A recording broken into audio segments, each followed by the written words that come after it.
Okay, well, good evening, everybody. This is Patrick from the Poison Pen Bookstore, and we're here with another of our virtual events. And we're very honored to be launching J A Jance, our good friend's brand new book, Unfinished Business, The Return of Allie Reynolds. And Judy has been kind enough to sign a whole bunch of them in her customary red. So during the conversation, I'll put a link in the comments field if you'd like to order one of the signed copies. They are going fast, as always. And I'll be monitoring the comments field.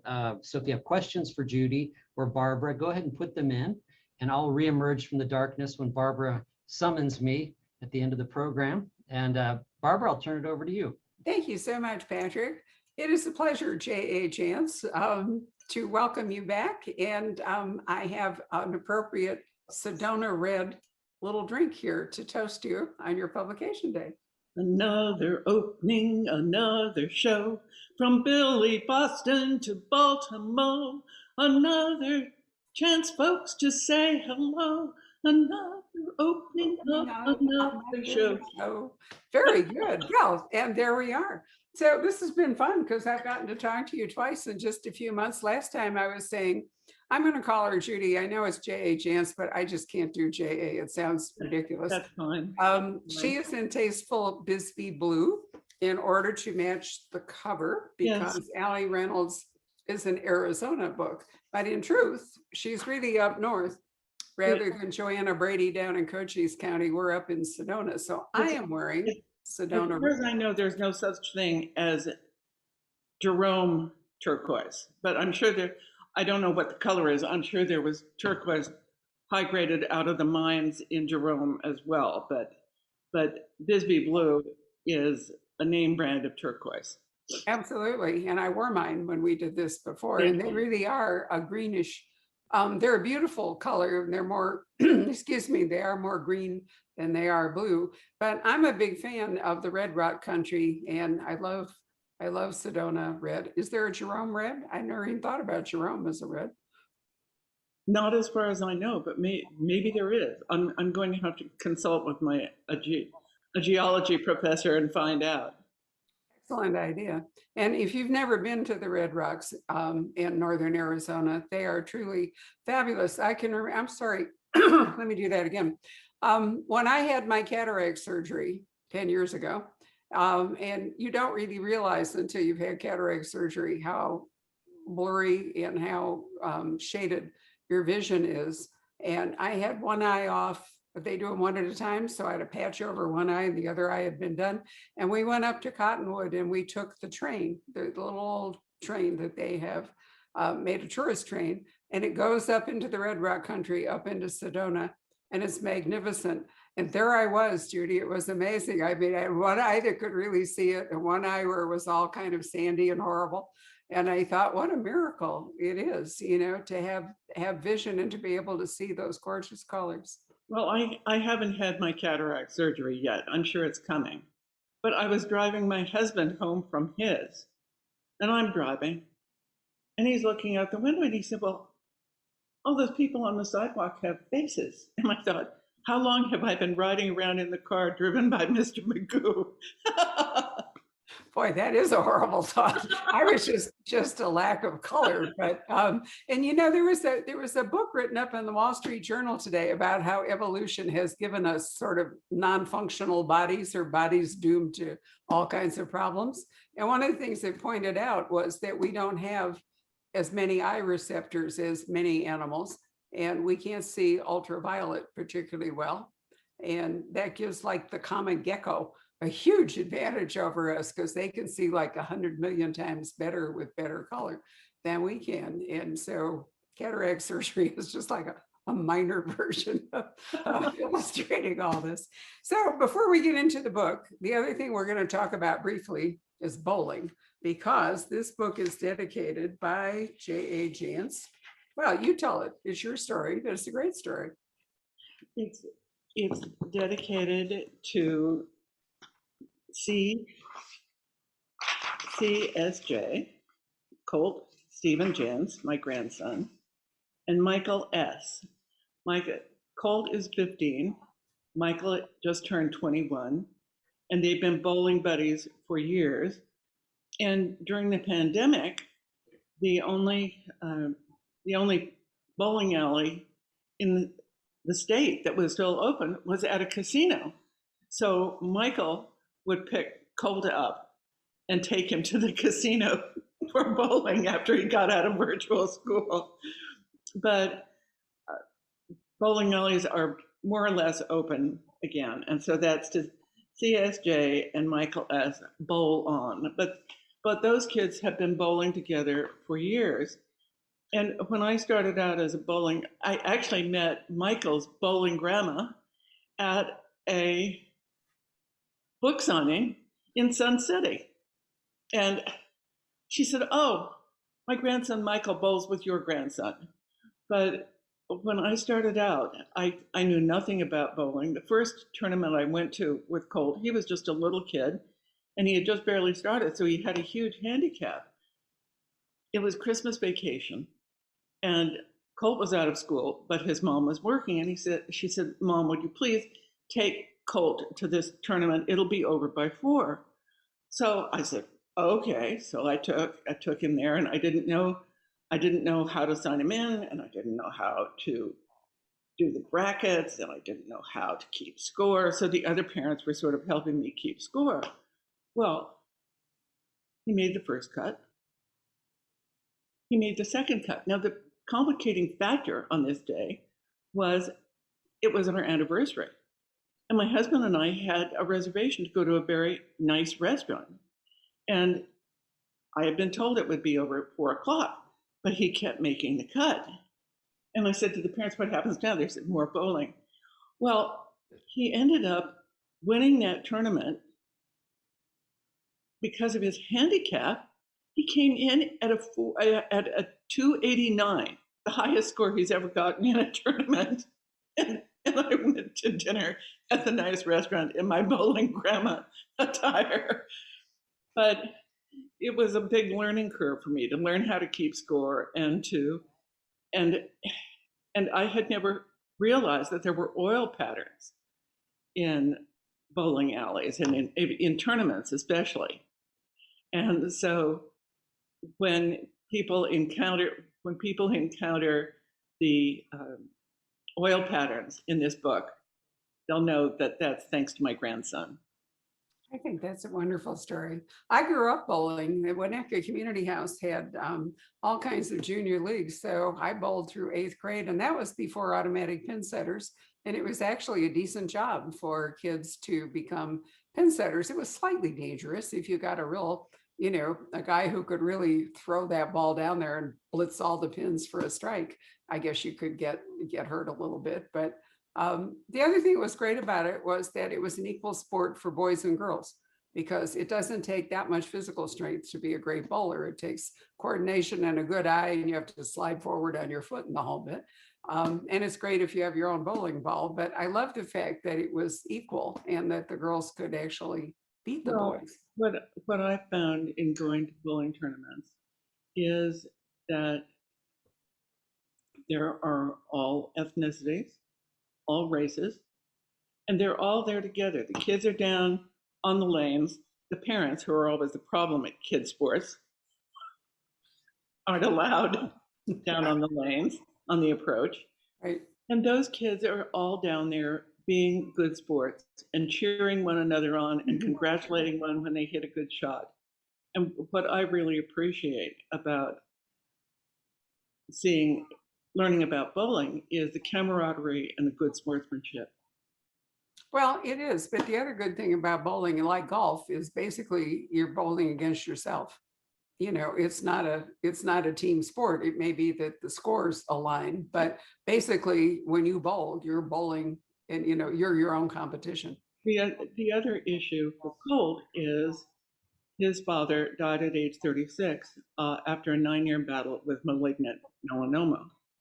And my daughter wanted him to get into a sport that didn't require sunscreen. And believe me, bowling is it. Excellent point. Right. And besides, you have to be a bowling grandma. What better, better than that? Well, anyway, now you know about the dedication of this excellent book, Unfinished Business. And I might add that I lost count when we did this in March for or no, 60. February. I counted two. It's 60. Thank you. All This right, is book number 60. 60 books. And the And book I finished writing I finished writing a book yesterday morning, the next Beaumont book, and that's number 61. So I continue to be fully employed. you do. That's really impressive. And that's across the J.P. Beaumont series, the Joanna Brady series, the Allie Reynolds series, the Walker family series, a book of poetry, and the odd novella here and there. So I love the fact that Judy has created these whole casts of characters, these ensemble groups for different series, and how invested you can get in them.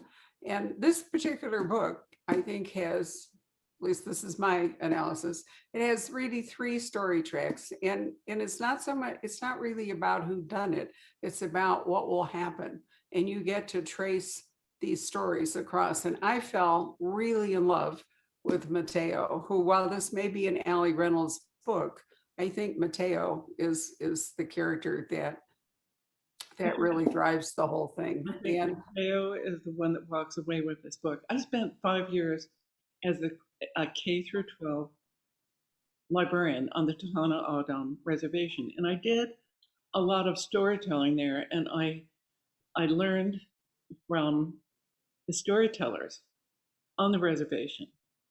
And one of the things they taught me is that a story must end where it begins. And that's why this book starts in the Washington Reformatory at Monroe, and that's also where it ends. it is indeed. In fact, I was going to ask you, have you been inside? I mean, you really know a lot about prisons. No. I was impressed. No, the only jail I've ever been inside was the jail in Chehalis.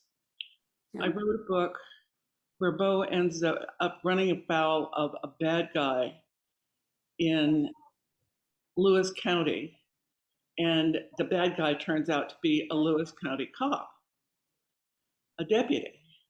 So this is an early Beaumont book. So and don't ask me what number, I don't remember. But a couple of years later, I'm at home, I'm writing, it's the middle of the afternoon, and the phone rings, and I said, hello.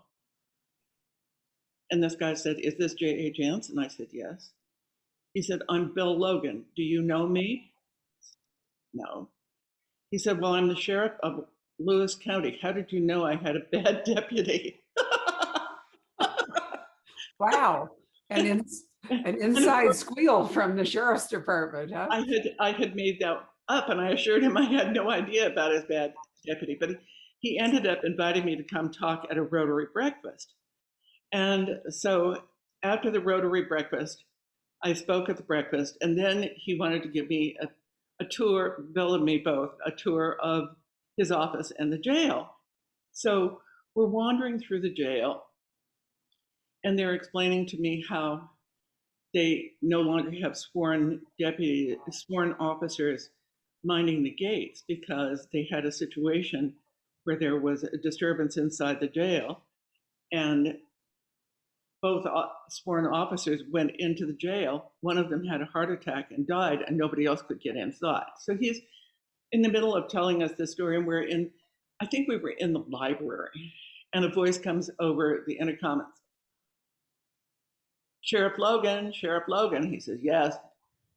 Did you remember you have a meeting at the county executive's office? And he took off and said, I'll send somebody to get you. But that's actually the only jail I've ever been in. Well, I thought you did a good job. Years and years ago, I had some friends that lived in Sacramento, and for a treat, they took me to Folsom Prison. And not only to Folsom Prison, but we got to tour the execution chamber, which, and I don't remember, once again, Patrick, your moment, there's a movie by Susan Hayward, a very powerful movie in which Susan Hayward is the serial killer convicted and serving time. I'm pretty sure it's in Folsom and is executed there. But I can still remember how awful it felt to be inside the prison, but at least I had the luxury of knowing I could walk out. Yes. And of course, Mateo is sort of convinced that he should take this prison. He didn't do the crime, but the lawyers, his public defender said, well, you're better off taking a plea deal than risking a first-degree murder conviction. So even though he was not guilty of that murder, he was convicted of that murder and spent 16 years of his life just for nothing. And of course, his connection to Allie Reynolds is that before he was involved in that homicide, he was working for B. Simpson's previous company.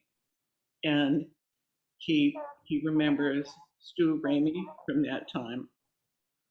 And that's how he gets drawn back into the story. So from Patrick, the name of the Susan Hayward, I just love this. It's like having my own version of Wikipedia online. It's called I Want to Live, a very powerful movie. Oh, yes. I mean, it's a very old movie, but in any case, if you want to see the inside of a prison, really experience it, you can watch I Want to Live.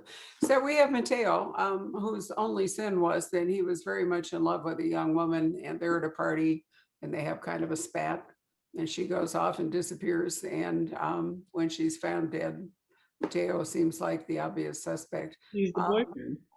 Yeah. And he doesn't really have, I mean, he isn't guilty, but there's nothing to really show that he didn't do it. And there's a pretty cursory investigation, and a public defender who, is not being paid to work very hard, does advise him to take a plea deal rather than risk a more serious offense. But the thing is, while he's inside, this is where Judy gets to resurrect her early career, right? Because there's a woman inside who really helps him. Yes. He is befriended by the librarian, who is right. a total neophyte when it comes to technology. And he happens to be in the library when her computer system collapses, and she can't understand the tech who's trying to tell her what to do. And so he brings the computer system back to life. He reinstates it, and he becomes the librarian's right-hand man. And she helps him keep pace with the changes in technology that are happening outside the prison. She helps him when he's about to be released. She helps him locate a place to live. So she's really a good friend to him. But the warden in that story is an interesting character too. You only see him briefly. Right. And when Mateo is escorted to his office on the day he's supposed to be leaving, he thinks it's going to be some kind of bad news, but the warden is really wishing him well, and I thought that was an interesting take on someone who is usually portrayed as a hard ass jerk. I thought it was too. I mean, I thought that the people in the prison, the librarian and the warden, treated him very well. And also he gets a very nice little surprise from his grandmother, I think it is. Anyway, the question is, what is Mateo's life going to be? He's been in there for 16 years. He's managed to keep it's been like he's almost had like a long graduate course in, tech and computer science. But his one goal, Judy, is what? Pardon? His one goal when he gets out of prison, what is it that he most wants to do? What he most wants to do is to find out who really killed his girlfriend. Right. And as his prison cellmate says, UNOJ, what do you think that's going to get you? But that is his goal. But once he makes contact, he accidentally comes in contact with B. Simpson and Stu Ramey, and they can see that he has some potential, and they offer him the possibility of coming to work for High Noon Enterprises. And then an interesting thing happened to me as the writer, because I could see that in order to find out who really killed that girl, a cold case had to be investigated. And I just happened to have a terrific cold case investigator in Seattle, a guy named J.P. Beaumont. Now, there's a small problem with that. The Allie Reynolds books belong to Simon and Schuster, and the Beaumont books belong to HarperCollins. In the publishing world, it's sort of like the Capulets and the Montagues of Romeo and Juliet fame. So I stand with a foot in both worlds. So I was able to negotiate a peace treaty with my HarperCollins editor to allow J.P. Beaumont to appear as a character in this book. The Beaumont books, from the very beginning, from that first scene in Until Proven Guilty, when he's walking around on Magnolia Bluff, examining a crime scene. When I wrote that scene, I was on a train between Seattle and Portland, and I thought, well, what would happen if I wrote this book through the detective's point of view? So I wrote that scene.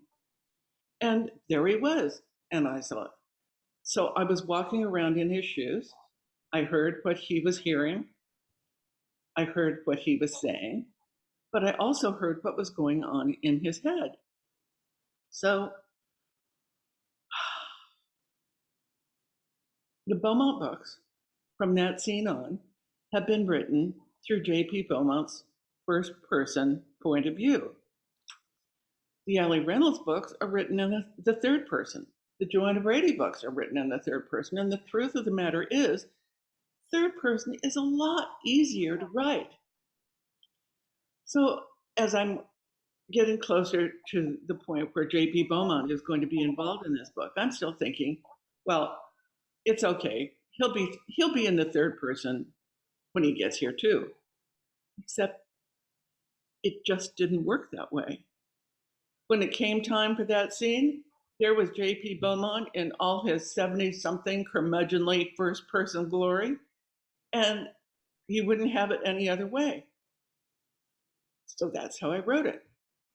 That's how I sent it to New York. I had a brand new editor.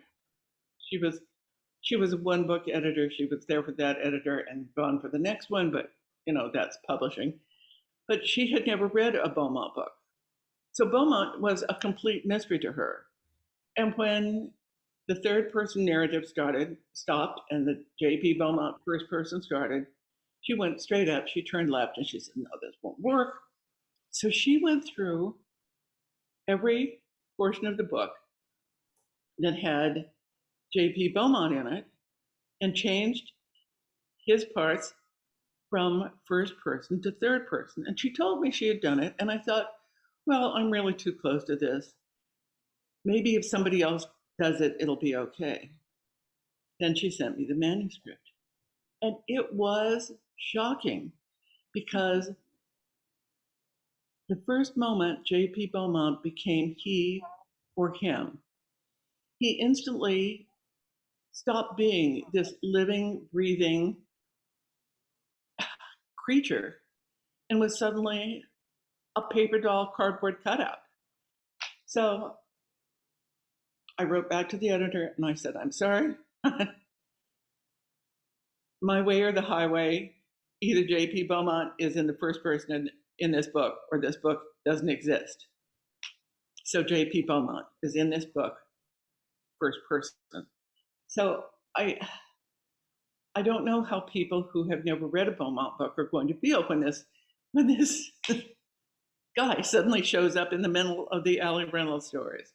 But I did have a reaction from someone who had never read one before, and she said, well, within just a couple of minutes, I was in the story with him. And so I think it'll be okay. But long-term readers who miss Beau a lot, I think will be happy to find him in this book. Sure, they will. Yeah, readers are fairly flexible. And I was telling Judy when we were emailing about this book that years ago, we hosted a conference here in Scottsdale. It was 1996, actually, and a variety of authors like Michael Connelly came and talked about Raymond Chandler, and Val McDermott about Joe Gores, and various other, Laurie King about Mary Russell and Sherlock Holmes. And an author, one of the authors wrote a paper about Robert Louis Stevenson, from which I learned, and I read Treasure Island, but really didn't pay any attention to it, that Stevenson got stuck when writing Treasure Island, and he had the same problem that Judy is talking about. He was writing it in third, I hope I have this right, it may be the other way around, but I think I'm right. He's writing it in third person with, all the pirates and everything. And then it just didn't work when he needed to tell the story from the point of view of the boy. And so eventually he figured out that he would just tell it in first person. So Treasure Island is exactly the way Judy is talking about. You've got, third person, which allows you to explore many characters at the same time, kind of observing it. And then you have the kid telling his own story in his own voice. No, and it all works. and in this book, it was really helpful to have third person, because you can see Mateo dealing with his issues of finding his way back into society. You can see a really scary character named Broomy, who is a serial killer sort of lurking in the background. And by the time he shows up in Sedona, the readers all know who he is, but none of the people in Sedona understand how dangerous he is. And then there's the other aspect of this story, which is what is going on in the background of Allie Reynolds' family. So I'm juggling 3 different balls in this book, and it was a fun book to write. Well, it's a wonderful book to read, and I come back to my original point, which is that this is not a whodunit. This is about what's going to happen, because you know Mateo, you know what his background is, and he comes out of prison, and thanks to the library, and he has enough skills that he can get hired at high noon and pursue his goal, if he can, of finding out who killed his girlfriend. And then you have McCluskey, the serial killer, who has a fix on another employee of High Noon, and you get his whole backstory, which again, you have to tell in third person. But then, by the way, I wanted to tell you, you have to read the book to find out why I say this. I just love the border guard. The border guard on the Mexican side was like the best character ever. He only had about, 1 paragraph in the book, but he's just terrific. I laughed so hard when I got to him. Good for you. And it's such a small part of the story. Yep. But yet that family with the one brother guarding one side of the U.S.-Mexican border, and the other brother on the other side. And the bad guy is trying to get through between them, and he doesn't stand a chance. Yeah, it's really good, and you have a real gift for bringing a character to life in just a few sentences. I mean, that's all he gets, but he's terrific. So that's all we're going to say about him, because he comes at the end of the book. I'm writing the next Beaumont book, and there is a character in there that I found absolutely enchanting, and she was cursed by her father with the name Twinkle Winkleman, and she goes by Twink, and she is a character she is a character in her own right, and I enjoyed writing every single Twinkle Winkleman scene. That's a great. Do you know about the Texan, a man named Hogg, Mr. Hogg? No. All right. He was some kind of rich Texan, and he had 2 daughters. His last name is Hogg, and he named one of them Ima and the other one Yura. No. Isn't that incredibly cool? I've never heard that story. No, it's a true story, and I've always thought, what a real sadist he must have been to do that to his daughters. Lord. Anyway, the other element name was Sue. Sorry? Shades of the boy whose name was Sue. Yeah, well, I think I'm and You're a Hog probably are the worst of all of those. I can't imagine they didn't do a name change as soon as they got old enough to manage it, Lord. But the other book, I mean, these are serious questions. I'm laughing, but the whole, Oops. but he's tenacious enough and intelligent enough and makes friends well enough to survive what happens to him and embark upon a new life. And McCluskey, the serial killer, you really do kind of get into his head, even though he's repulsive and you hope he isn't going to get away with it. But I think the most moving part of the book really is Allie's parents. And as we're all aging, the question of what do we do with someone who's developing dementia, and what do we do as a caregiver if that person is a really sensitive subject. Now, I knew your parents, Judy, because we did a number of events for them over in Apache Junction when they were still alive together. And they had a really long marriage, didn't they? 68 years. It was always incredibly difficult to be at a book signing event as both the writer and the daughter, Right. because Evie had a way of, taking over the scene if she possibly could. But my parents had a very long marriage. Uh, they when they moved to Apache Junction, they still had their car keys and they still had the Buick. And they never saw the movie Thelma and Louise, but they had discussed doing a Thelma and Louise exit. And then my dad pulled a dirty trick on my mother and had a stroke and died. And my mother spent the next 5 years mad as hell. And I don't think it may have been a form of dementia, but what happened to my mother is she completely lost her sense of humor. She became really sort of bitingly sarcastic and sort of mean. And when she stayed with us for a few weeks in Tucson, I'd be coming down the hall and she'd make a remark as I went past, and I'd be in tears by the time I got to the family room. And so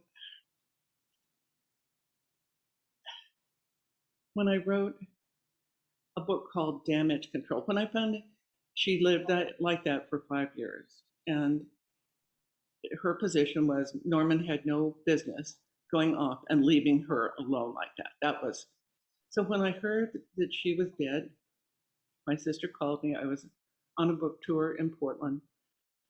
I didn't cry when Janie told me. We went to Bisbee for the funeral. I didn't cry at the funeral because she kept telling me she wanted to be with her dad, my dad, and that's where she was.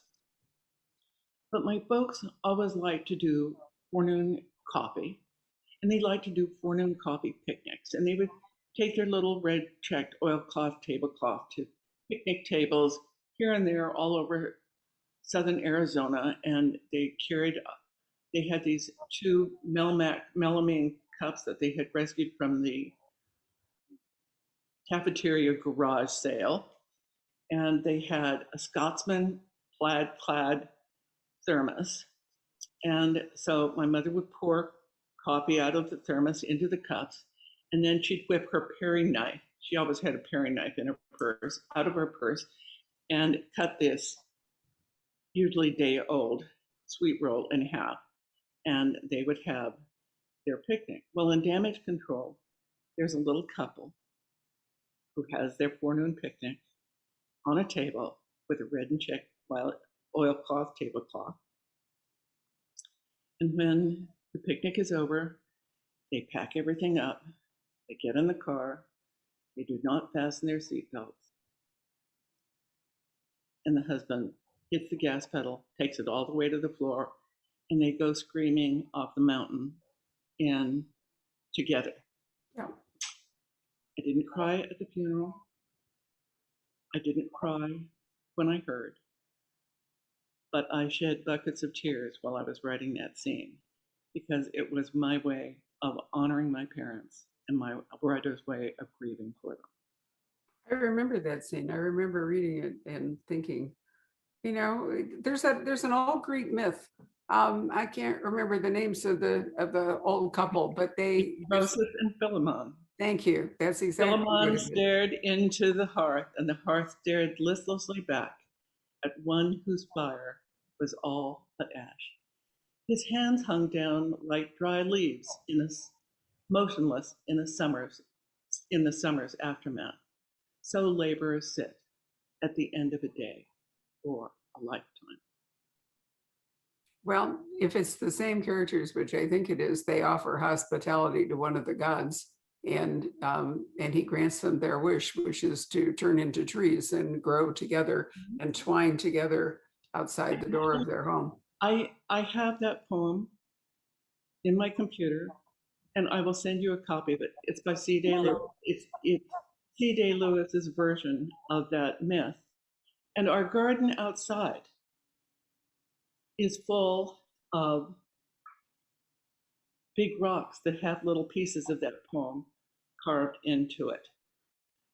Their cottage in the combe below was changed, cob walls to pearl, thatch to gold. The seed hears not the harvest anthem, but our whole garden here in Bellevue, Washington, is devoted to that. And actually, there was a thing done in the Pacific Magazine, an article about that. And if you want, I can send you the link.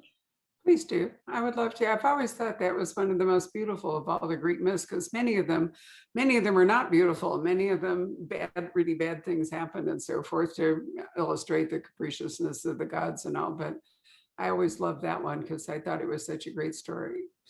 You see those two trees on the hillside over the lake, a lime tree and an oak with a stone circle around them. A strange thing, you'd say, to see two trees wearing a wedding ring. You would not if you knew their story. That's lovely. Please do send that to me. I would like to see it. When I was in 5th grade, I'd read my way through the entire Carr Island School Library. And the only thing I hadn't read was Bulfinch's Age of Fable, which is, this enormous block of a book.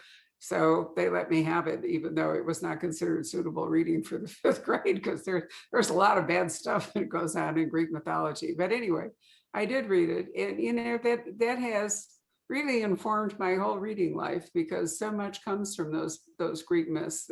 So much of Western civilization, so much of the stories that we know really arise from classical Greek and the myths. But I think in terms of unfinished business, I think a lot of people are going to see events occurring in their families reflected in this. I do too. In a way that maybe having your family disrupted by a homicide is not. I think what's going on with Allie's family is a lot more universal. I think it is too. And I think this book is remarkable in that all 3 stories flow along, and they each carry their own weight, and they each reach a conclusion, but they don't get mixed up, and coincidence doesn't feel as though it's a major player in this, which sometimes when you try to write something like this, it does feel artificial. But in this case, it really is very seamless. I read it all in one swoop, Judy, because you know how fast I read. So, I went right through it in a couple of hours, and it was really powerful. And honestly, I did cry in a place or two. I thought it's an amazing story, I received an email this week from someone who said she was sending me a bread and butter note because she felt as though reading my books gave her a chance to visit the homes of all the people who were characters in my book. And I was so touched by that, because it felt as though she regards my characters as people rather than superheroes. Well, I think that's a good point. In this book, not many of us are actually sheriffs. or policeman or whatever. But, you know, in this particular Allie Reynolds book, I mean, you know, you can imagine these are people that you could encounter. These are people that, except for the serial killer, these are people you could actually be. Well, if you knew he was a serial killer, you wouldn't be trying to evict him. Good point. Anyway, I think it's very well done. And, you know, I'm so glad that you give Northern Arizona a chance to shine as a landscape. You know, I mean, Tony did a wonderful job with the Navajo reservation, although most of it's in New Mexico. But, you know, we don't see much written about Northern Arizona that's not reservation land. It's not Hopi or it's not Navajo.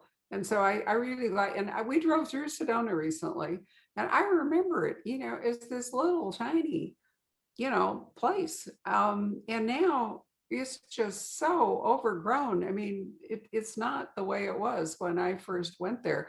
Few cabins down in Oak Creek, and, you know, a couple little coffee places and so forth. And it's changed dramatically. But the great news is that the beautiful rocks, the actual geology is still there.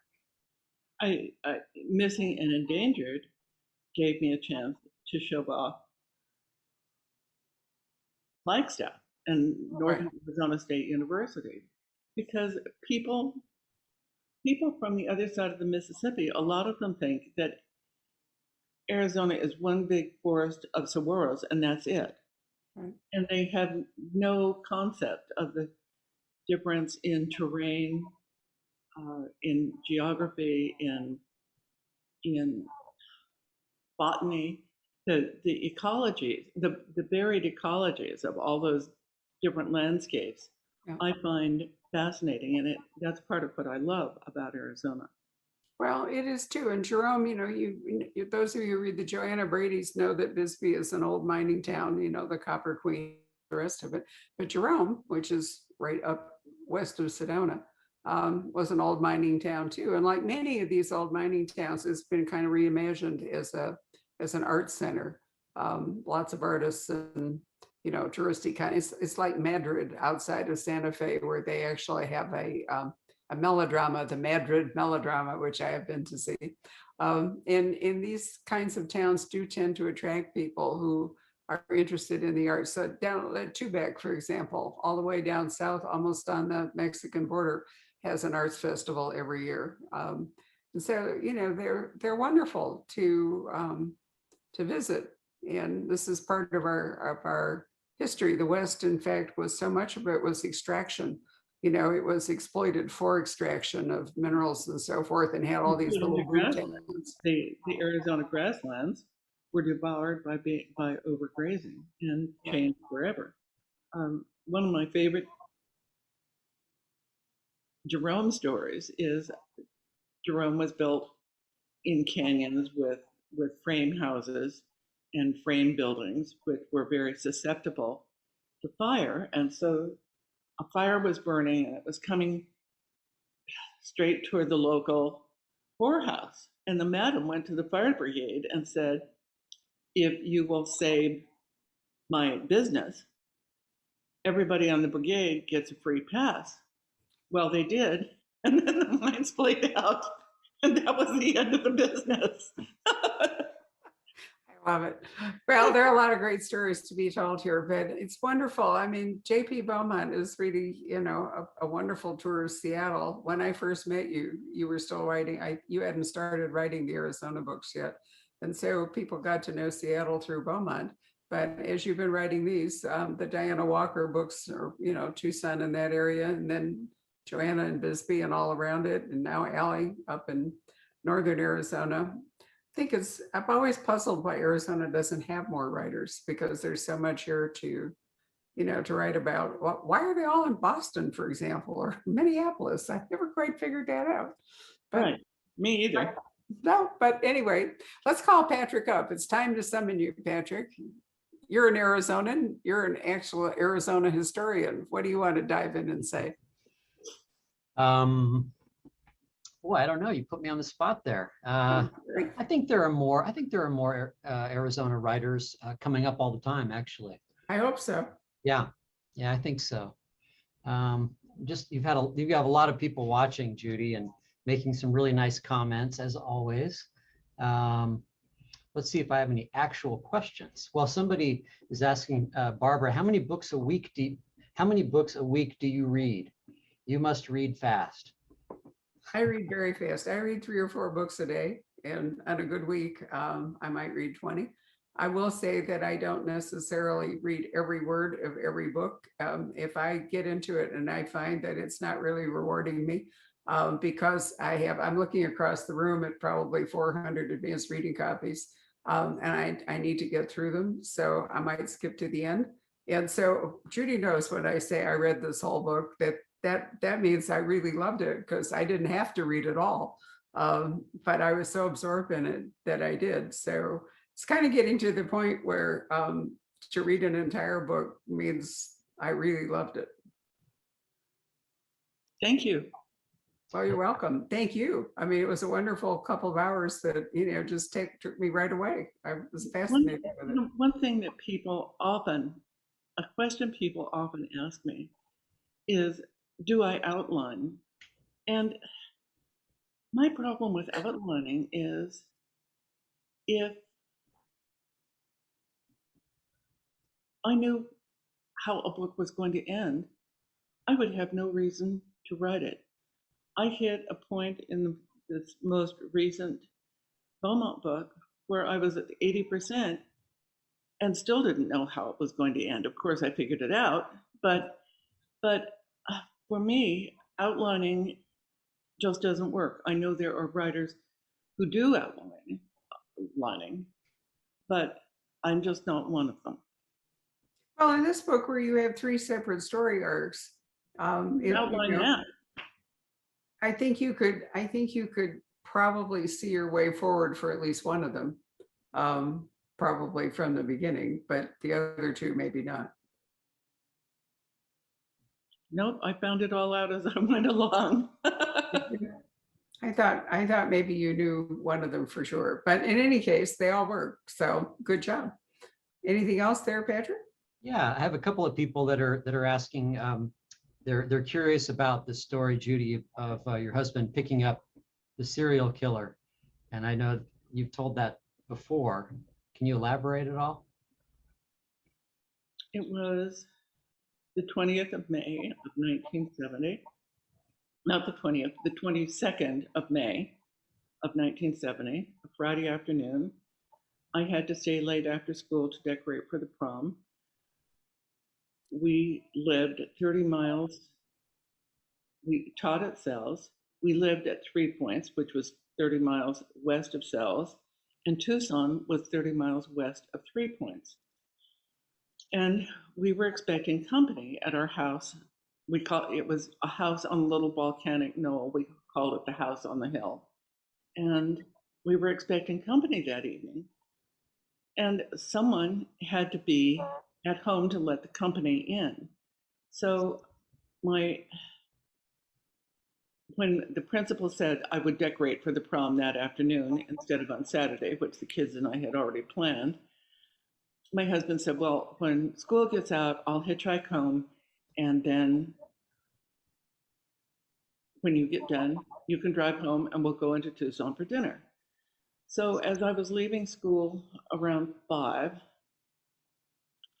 I looked over at Law and Order as I was leaving, and there were all kinds of strange cop cars there. And I thought, well, all the cops are here. I can drive home as fast as I want. And so I did. I got home in a hell of a hurry. I got to the house, we loaded up, started into town to dinner, and we had just turned, our house was 2 miles off the highway, the Highway 86. So just after we turned on Highway 86 to go into Tucson, there was a roadblock, and we stopped and we said, what's going on? And the deputy said, there's been a homicide on the reservation. We said, Indian or Anglo? I said, Anglo. We said, good, nobody we know then. So we went on to the trading post, and while my husband was pumping gas, I went in to pay the bill, and I overheard a deputy talking to the clerk and saying something about a man in a green car and something about 2 little kids. So when I got back into the car, I reported that conversation to my husband, And a couple miles down the road, he said, I in a green car. I wonder if that's the guy who gave me a ride home this afternoon. So we went back to the trading post. We told them who we were, where we lived, that we didn't have a telephone, and that my husband had ridden home from school that day with a man in a green car. We got home that night after dinner. The next morning at 6 o'clock, Jack Lyons, who was Pima County's chief homicide cop, was at our door. And he told us that the previous afternoon, some miners coming home from working at the Hecla mine over by Casa Grande had seen these two little Anglo kids, a 4-year-old boy and a 2-year-old girl, walking along the highway. Now, this is the end of May, in the middle of the desert, the middle of the afternoon. It's hot. So the Indian stopped and said to the kids, "What are you doing?" And the little boy said, "We're walking on the beach." And the Indian said, "Where's your mommy?" And the boy said, "She's over there. She's dead."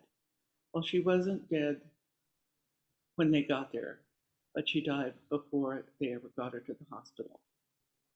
She had been taking her kids to Rocky Point for the weekend, 10 miles west of Sells. She was forced off the highway at gunpoint, shot, raped in front of her 2 small children, and left to die. So Jack told us what had happened. And from 6 o'clock in the morning until 3:30 in the afternoon, he interviewed my husband. He got my husband to remember all kinds of telling details about items in the car, about stuff the guy said, all of these bits and pieces that helped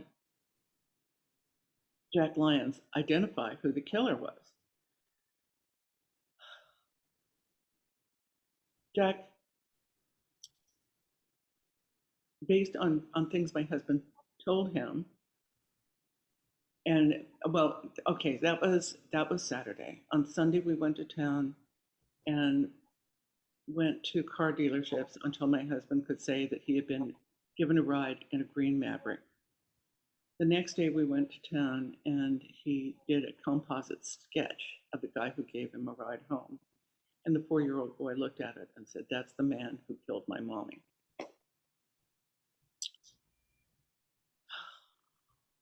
Within days, Jack used information my husband gave him to identify who the killer was. But he didn't exactly tell us because he figured out he was dealing with a serial killer, someone who killed people at 20 minutes after 2 on the 22nd day of the month. And he shot them off moving vehicles. He shot a 16-year-old girl off a bicycle, a 40-something-year-old man off a bulldozer, and this 28-year-old woman taking her kids to Mexico.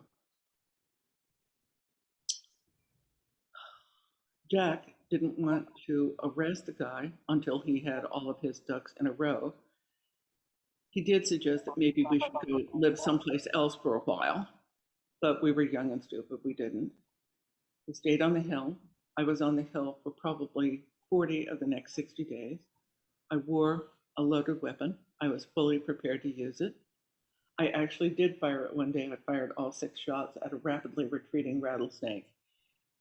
Didn't come close to hitting him. He was still laughing when he went over the wall and disappeared. But Jack was concerned that the incidents were moving closer together. And so on the 20th of July, he took my husband to San Manuel, where my husband identified the killer as he came off shift. My husband rode back to Tucson with Jack Lyons with the killer in the back seat. And while he was in the back seat, he admitted to having been at our house on 3 separate occasions in the intervening 60 days. The first book I ever wrote was a book called By Reason of Insanity. It was never published. For one thing, it was 1,400 pages long. But in the course of writing that, it was a very thinly fictionalized version of that real story. In the course of writing 1,400 pages, I wrote the equivalent of 3 complete novels. And that was my on-the-job training as a writer. Eventually, when I tired of Beaumont and was thinking about knocking him off after book 9, my editor said, well, you remember that book nobody ever bought? How about if you rework that one? And I didn't want to write that the killer was still in prison in Florence, Arizona. He still is in prison in Florence, Arizona. And I didn't want him to come looking for me. So I took what I learned in the course of standing on the sidelines for that investigation and used that to tell the story in Hour of the Hunter, the first Walker family book. In 2001, I was in Payson, Arizona, doing a library event, and there was a woman standing at the back of the room. She stood there. She didn't smile. She didn't laugh at any of the jokes. She just stood there with both hands folded across her chest. And most every book signing has somebody who's a bit of a problem, like the guy who came to a signing and said, are you the lady who writes the murder mysteries? I said, yes. He said, oh, I've just been acquitted of murdering 7 people. Do you want to write my book? I said, thank you. So I figured the lady at the back of the room was going to be the problem child at this signing. Sure enough, she waited until the end of the line. The troublemakers always do. And when she came up to the table, she said, was your husband a witness in a series of homicides that occurred in Tucson in 1970? And I said, yes, he was. And with no further introduction, as though we had been having information, as though we'd been having this conversation for 30 years, she said, my father was the man on the bulldozer. My mother was pregnant with me when that happened. She would never talk to me about it. What can you tell me? And that is an excellent reason to never include real homicides in books, because real homicides affect real people. And it's just not okay to use someone else's life to create something in fiction.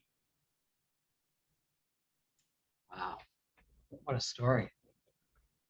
To change tracks, people are asking about the beautiful painting behind you.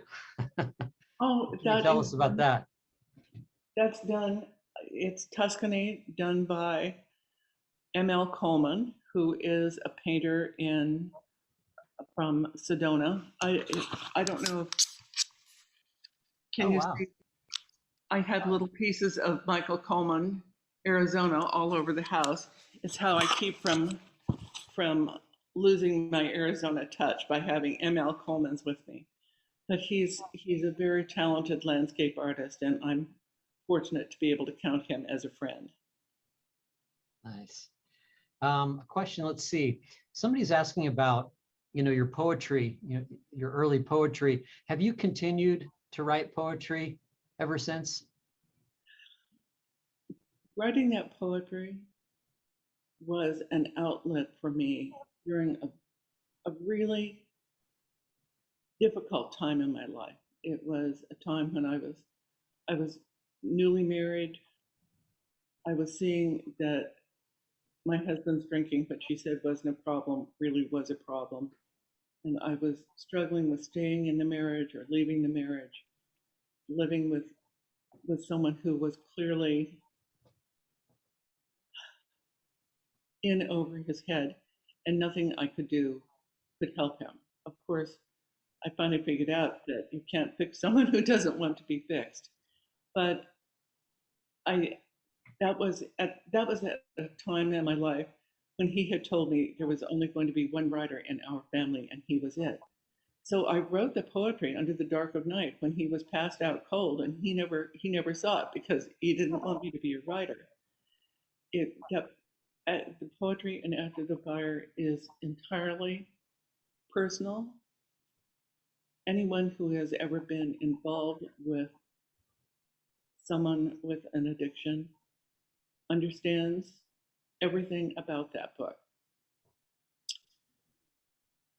Once I started writing mysteries, mysteries gave me all kinds of freedom. Writing mysteries gave me all kinds of freedom to deal with whatever issues I wanted to. And something happened to me just a couple of days ago. I was being interviewed about unfinished business, and someone said something about Broomy's mother. Broomy is the serial killer, and the first victim he kills is his mother. And whoever was interviewing me asked me something about her.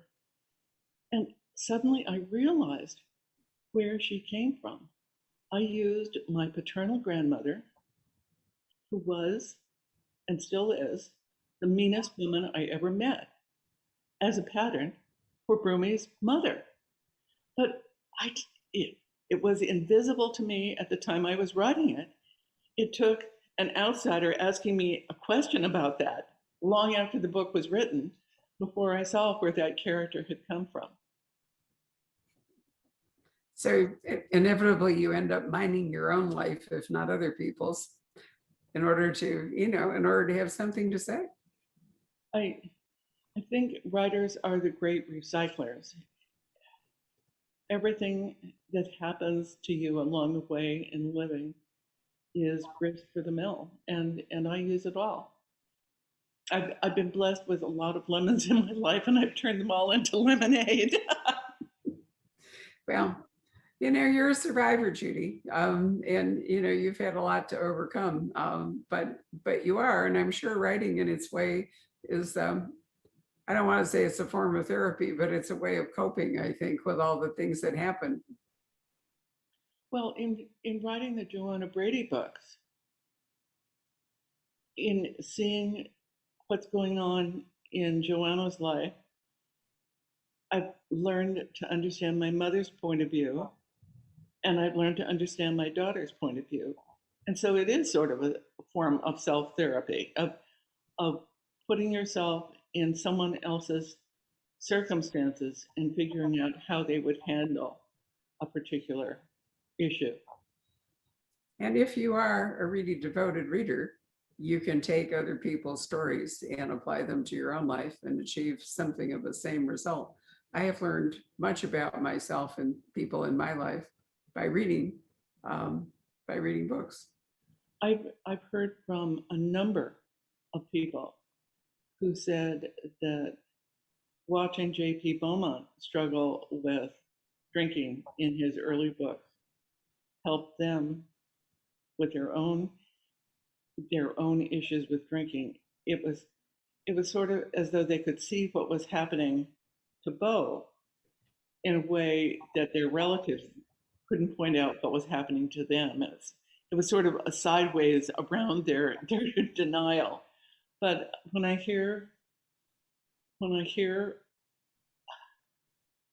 people tell me about how that helped them, and when I hear from people who tell me what an important book After the Fire has been for them when they've been coming through tough times, those stories always really bring me a lot of joy. Well, living a long time is its own revenge on lemons. So, well, it is. It's interesting. I've lost a couple of people in my life in the last month, and younger than I am, and it's been hard, and you wonder why it is that you're still here and they aren't, and you look back over their lives and your interactions with them and wish you could have done better, but you learn even more about yourself. Living to be old is a blessing in lots of ways, because it does help you understand much of what might not have been so easily viewed when you were younger.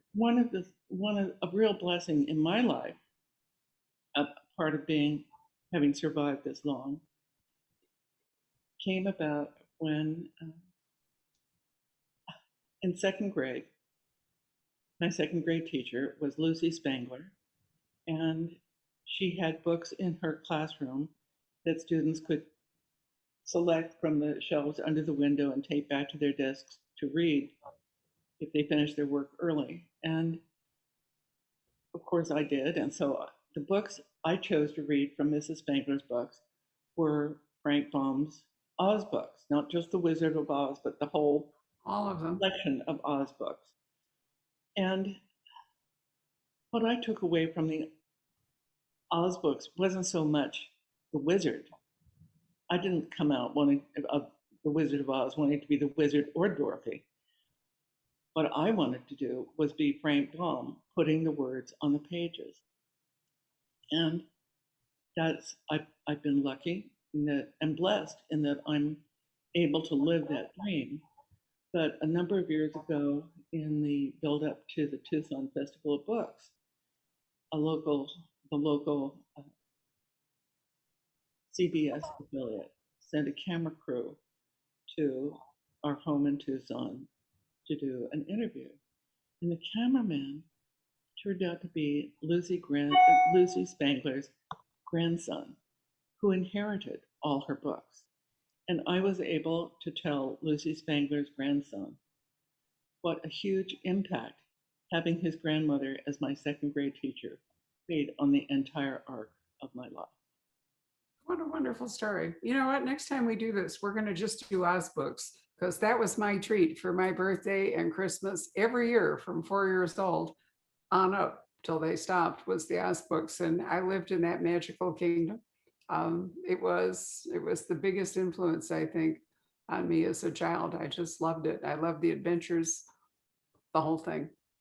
So we can talk Oz, but meantime, we've probably talked enough tonight, wearing out our audience. So let me say thank you, Judy, for another wonderful evening. And let me say to still have a few autographed copies of Unfinished Business, which is really a wonderful book that works on many levels. So if you say, I never read, it doesn't matter, because this is a book with universal stories in it. So thank you, Judy, for a really wonderful reading experience. And it's been a great pleasure to talk to you again tonight. Thank you. And now I'll go dip into some non-Sedona scotch. Great. And we'll talk about J.P. Beaumont next time around. Okay. Indeed, we will. All right, Patrick, thanks as always for your help. Good night, everybody. Enjoy the rest of your evening. Hello. We hope you're enjoying our programs and podcasts with authors. We'd like to expand them, and your help would be appreciated. Please make a donation at poisonedpenfoundation.org. 100% of the proceeds will go to help connect authors with readers in this difficult time. Thank you.